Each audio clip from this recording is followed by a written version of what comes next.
நண்பர்கள் அனைவருக்கும் ஆர்சிசியின் வணக்கம். எங்கள் சேனலை பிடித்தவர்கள் சப்ஸ்கிரைப் பண்ணுங்கள். அருகில் உள்ள பெல் சிம்பலை கிளிக் பண்ணிங்கன்னா உங்களுக்கு நோட்டிஃபிகேஷன் கிடைக்கும். இன்று நாம் நீதி கட்சி என்ற தலைப்பின் கீழ் நீதி கட்சி எவ்வாறு தோன்றியது, அது எவ்வாறெல்லாம் ஆட்சி புரிந்தது, என்னென்ன திட்டங்களை கொண்டு வந்தன, கடைசியாக நீதி கட்சி எவ்வாறு மாறியது என்பதனை பற்றி இங்கே காண்போம்.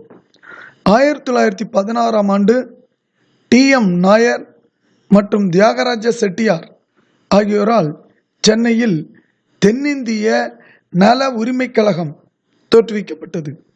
இதுவே பின்னர் நீதி கட்சி என்று அழைக்கப்பட்டது. நீதி கட்சி தமிழில் திராவிடன், தெலுங்கில் ஆந்திர பிரகாசிகா மற்றும் ஆங்கிலத்தில் ஜஸ்டிஸ் ஆகிய பத்திரிகைகளை வெளியிட்டது. நீதி கட்சி இந்திய விடுதலை போராட்டத்தில் பங்கேற்காமல் பிராமணர் அல்லாதர் நலம் காக்கும் பணியில் தன்னை ஈடுபடுத்தி கொண்டது.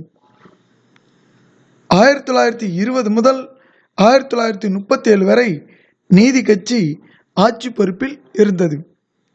1920இல் நீதி கட்சி வெற்றி பெற்று திரு சுப்பராயலு ரெட்டியார் தலைமையில் ஆட்சி அமைந்தது.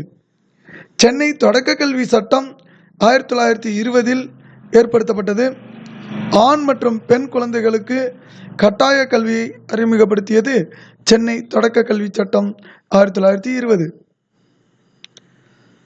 மதராஸ் தளபோர்டு சட்டம் 1920, மதராஸ் கிராம பஞ்சாயத்துக்கள் சட்டம் 1920. இவைகள் இன்று நடக்கும் பஞ்சாயத்து சட்டங்களுக்கு முன்னோடிகள் ஆகும்.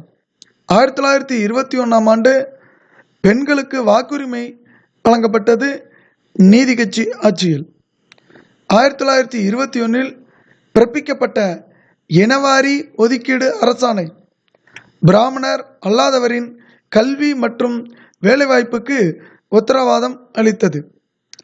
1922ஆம் ஆண்டு ஆதி திராவிடர்களை இழிவுபடுத்தும் பறையர், பஞ்சமர் என்ற சொற்கள் நீக்கப்பட்டு அவர்களை ஆதி திராவிடர் என்று அழைக்க ஆணை பிறப்பிக்கப்பட்டது. 1923இல் திரு பனகல் ராஜா தலைமையில் ஆட்சி அமைந்தது. 1924இல் பணியாளர் தேர்வு வாரியத்தை ஏற்படுத்தியது நீதி கட்சி. 1925இல் ஆந்திரா பல்கலைக்கழகம் தொடங்கப்பட்டது.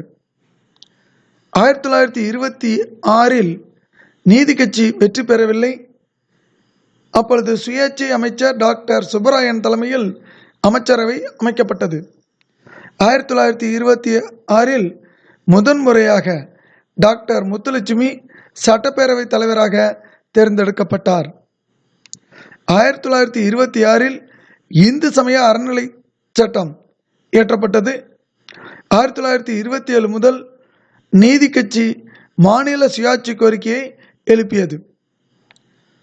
1929இல் அண்ணாமலை பல்கலைக்கழகம் தொடங்கப்பட்டது. 1924இல் பணியாளர் தேர்வு வாரியத்தை ஏற்படுத்தியது நீதி கட்சி.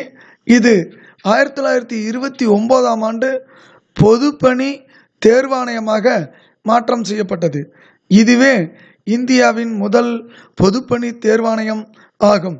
இன்றைய உள்ள டிஎன்பிஎஸ்சியை துவங்கி வச்சவர்கள் நீதி கட்சி ஆட்சியாளர்களே.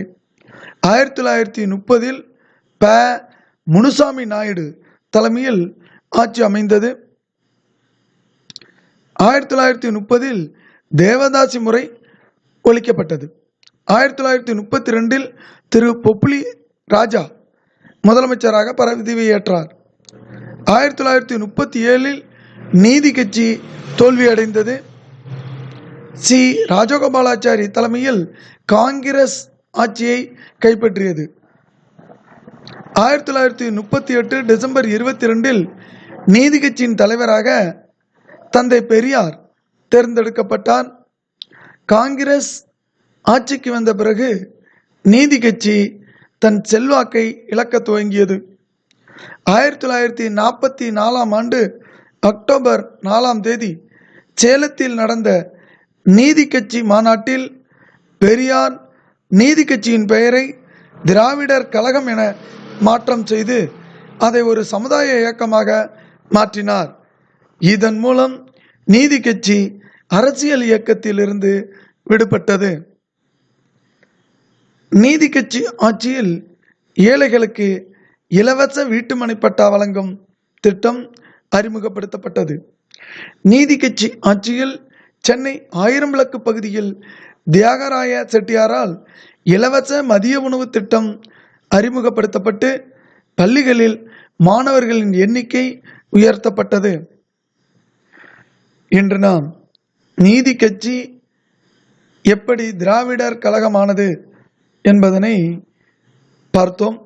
நீதி கட்சியில் பல்வேறு சட்டங்களும் பல்வேறு அமைப்புகளும் பல்வேறு துறைகளும் ஏற்படுத்தப்பட்டது என்பதனை நாம் அறிவோம்.